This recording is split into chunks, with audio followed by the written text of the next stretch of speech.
If you have ADHD, most personal finance advice might feel wildly off base.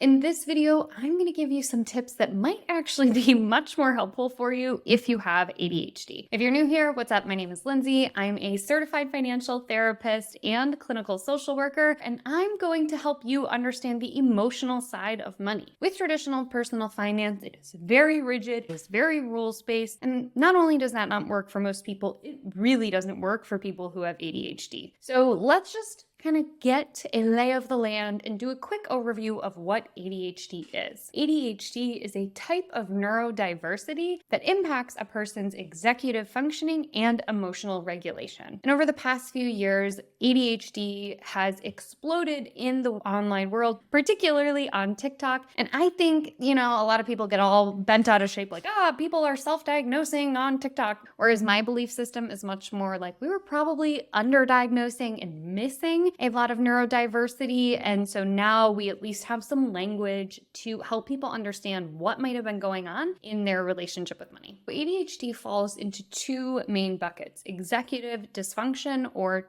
difficulty with executive functioning, and emotional regulation. The way that executive dysfunction can look in ADHD includes disorganization, problems prioritizing, poor time management skills, problems focusing on a task, or struggling with multitasking. Fun fact, nobody can multitask, but ADHDers have an even harder time with it. Poor planning, and problems following through and completing tasks. As kids and also as adults, they often heard things like, they're really smart if they could just put their head down and focus. Or they have a lot of potential. Those are a lot of key words that folks who ended up being diagnosed with ADHD later in life often heard about themselves as kids. And as adults, when it comes to things like work reviews, there's often things like, you really just got to focus more. You really got to put your head down. I know you're smart. I know you're bright, but you just need to focus a little bit more. Or getting a lot of feedback about time management or disorganization, things like that. The other main way that ADHD shows up is through emotional regulation. And that looks like impulsiveness, excessive activity or restlessness, low frustration tolerance, so things tend to get under their skin a bit more quickly, also associated with mood swings, being described as like a hothead or having a short fuse, and trouble coping with stress. Now, as you can imagine, this fun combination of struggling with executive functioning and struggling with emotional regulation means that money management is rife to be a hot mess for most people with ADHD. And some of the traditional things like just stay organized, track all of your expenses, plan for the future are really freaking hard for the person who has ADHD because there is such a struggle and so many difficulties with organization. Getting bills in the mail, getting notices tend to feel incredibly overwhelming. And tips about thinking ahead are really hard because with ADHD, your brain is really focused on what is happening right now, and it can be hard to plan for what's happening next week, let alone what's happening in 10 years, 20 years, 30 years. I'm going to give you some tips that might be helpful for you. Take the ones that work, try them out, and leave the ones that don't, okay? First thing I'm going to say is automate as much as you possibly can. I personally put my bills on auto pay. So I put all of my regular expenses on one credit card. And then I also have that credit card on auto pay. That helps me to make sure that my regular bills are being paid and also my credit card bill is being paid. I personally use a credit card because I like getting points for it. But if that adds another layer of frustration to your ADHD brain, don't worry about it. Just put your bills on auto pay and tie them to your checking account. Another way that you can automate is setting up automatic retirement contributions and opting into increasing your retirement contributions every single year. Most retirement accounts will allow you to increase your retirement contributions automatically by 0.5%, 1%, or 2% every single year. That way you're automatically increasing your retirement contributions without worrying about having to go into your brokerage account, type it in, add it up, all that stuff.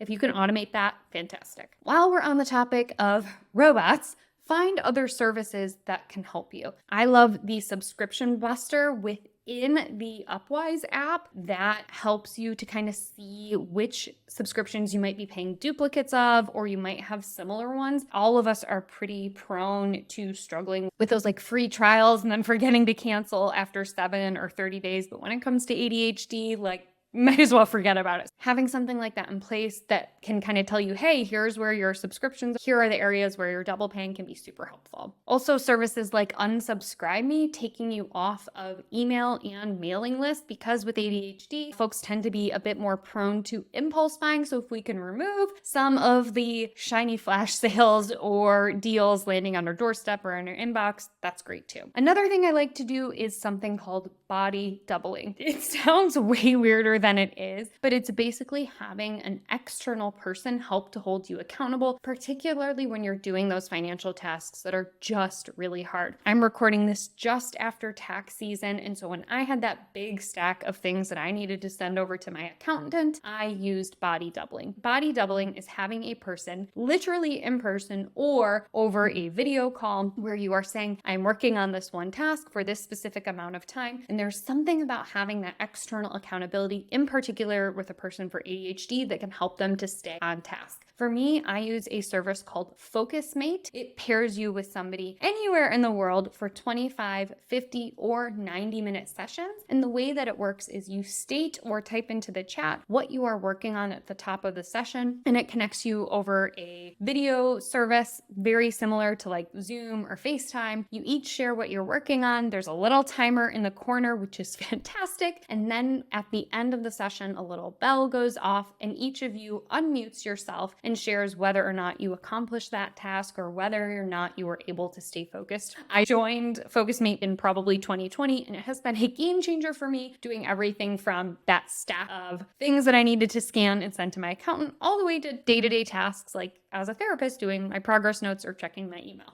Another thing, I mentioned that FocusMate has a little timer built into it. Timers are fantastic for people who have ADHD because ADHDers have a superpower called hyperfocus. And when it comes to personal finance, we can get hyper-focused on the how and lose sight of the why. Meaning, I need a new budgeting service, so I spend all this time hyper-focusing, creating this amazing spreadsheet of all of these different budgeting services, from YNAB to Upwise to Mint to Personal Capital, etc., listing out all the pros and cons. And before I know it, I spent 90 minutes organizing all the things, but I haven't actually set up a budget. So having a timer to say, I will spend 30 minutes researching a budgeting tool, and at the end of the 30 minutes, I will choose a budgeting tool, is super, super helpful. This also works for deadlines, like I will choose by the end of the day, or just as that reminder, if during that 30-minute timer, your ADHD brain goes elsewhere, at least you're not spending 3 hours with that ADHD brain wandering off. You have a 30-minute timer where you're like, oh, let me try that again and restart the timer for 30 minutes and see if this time around I can choose a budgeting app. ADHDers also tend to be pretty impulsive, so there are 2 different tips that I offer for you if you struggle with impulsivity. One is to create a list of the things that you want to buy. I personally do this on my birthday. I've shared this before. I write out a list in a Google Doc of all of the things that I want that year, be it a new pair of winter boots or an upgraded bag or a new piece of luggage, whatever it is. I jot down all of the things that I want to buy that year. And then throughout the course of the year, if I'm out and about traveling, shopping, what have you, and I see a pair of black boots, I cross-reference it against that list. And if black boots are on my list of something that I need, then I give myself permission to buy it. Meanwhile, if I found a really funky, cool pair of bright green boots, I'm going to check that list. And if they're not there, I'm going to say, remember when I was in like my wise brain, I told myself I didn't need that. I give myself permission to, enjoy those boots from afar, but they are not coming home with me. So that is a way to deal with impulsivity and with lists. Other people do things like put them on an Amazon wish list and then give themselves a cooling off period of 24, 48, or 72 hours. And if they still want that item after that amount of time, they give themselves permission to buy it. Other people also just do this analog, old school style. They put it on paper and pen, or you can always just put it in the Notes app in your phone. Another way to deal with impulsivity is to give yourself a little spontaneity or impulsivity fund. This is exactly what it sounds like. Every single week or every single month, depending on your income and your paycheck cadence, you set aside a little bit of money from your checking account and move it into a savings account specifically titled Impulsivity, Fun Money, Go Wild Fund, whatever you want to call it. Then when you're out and about shopping, and again, something super exciting and sparkly and fun sparks your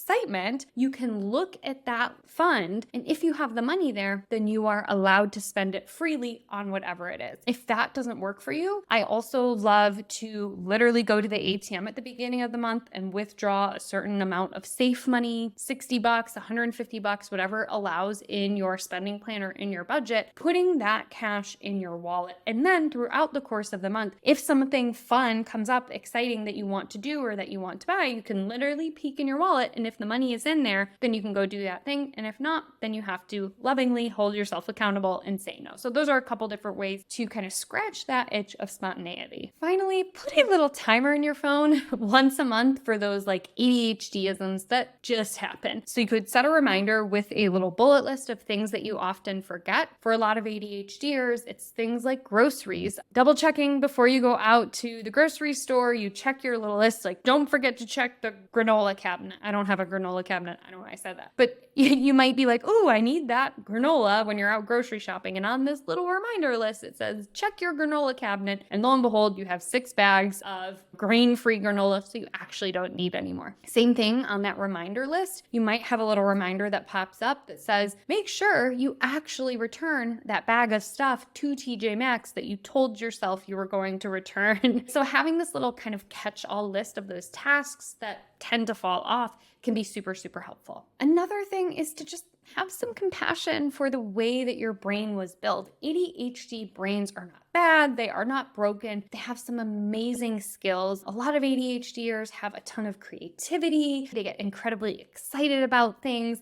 They have this amazing capacity, as I mentioned earlier, to hyper focus on something. So not all is bad. It's just that the ADHD brain was not necessarily designed for this kind of day and age. So if you miss a bill payment, if you forgot to check your credit score, life happens. Have a bit of compassion for yourself and turn to some of these tips to see if you can make some meaning of that mistake and make some changes moving forward. I hope those tips helped you if you have ADHD or if you have a loved one who has ADHD and you're trying to manage your finances together. At the end of the day, take what works for you, leave what doesn't, and remember that compassion over everything is going to help you on this journey of creating a healthier relationship with your money, whether you have a neurodivergence or not. Make sure to comment below if you have ADHD and tell me which of these tips you're going to try out, or maybe you have a tip that I completely missed and might be helpful for other ADHD or neurodivergent folks. Sharing is caring, so pop it below and let us know. Also, if you have ADHD and you have a specific question or pain point that you're struggling with, did you know you can submit questions directly to me and I might answer them on an upcoming episode? All you have to do is go to mindmoneybalance.com/ask. That's mindmoneybalance.com/ask to submit your question and I might answer it on an upcoming episode.